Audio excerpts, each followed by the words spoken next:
మా అపార్ట్మెంట్లో ఈ ధనుర్మాసం మొత్తం ఎవ్రీడే ఇలా పూజ చేస్తూ ఉంటారు. అండ్ ఎవ్రీడే ఒక్కొక్క ఫ్లాట్ వాళ్ళు చేసుకుంటూ ఉంటారు. అండ్ మేమైతే మా ఆడపడుచు బర్త్డే రోజు చేసుకుందామని ఇంకా ఆ రోజైతే చేసుకున్నాము. అండ్ మా అపార్ట్మెంట్ గ్రౌండ్ ఫ్లోర్ లో ఇలా దేవుడి పటాలన్నీ ఉంటాయి. సో అక్కడ ధనుర్మాసం పూజ చేస్తూ ఉంటాము. అండ్ ఈ ధనుర్మాసం మొత్తం తిరుప్పావ చదువుతారు. అండ్ ఓన్లీ ధనుర్మాసమే కాదు, కార్తీక మాసం అని అలా పండగలప్పుడు ఆ పూజలు కూడా చేస్తూ ఉంటారు. అండ్ మేము పూజ శుక్రవారం చేసుకున్నాము. ఆ రోజు లలిత సహస్రనామాలు చదివారు. నేను ఇంకా కుంకుమ పూజ కూడా చేసుకున్నా. అండ్ నెక్స్ట్ కృష్ణుడి పాట పాడుతున్నారు. సో దండలతో ఇలా డాన్స్ చేసి అండ్ ఆ కృష్ణుడికి ఆ దండలు వేయాలని చెప్పారు.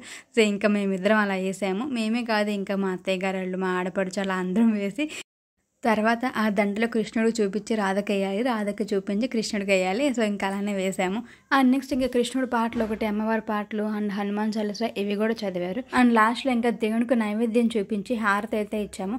అండ్ ఆ రోజు 9 దీపాలు వెలిగించుకుంటే మంచిదంట. సో అందుకని మేము 9 దీపాలు కూడా వెలిగించి హారతి ఇచ్చాము. అండ్ కంటిన్యూషన్ వ్లాగ్ నెక్స్ట్ వీడియోలో పెడతాను, చూసేయండి.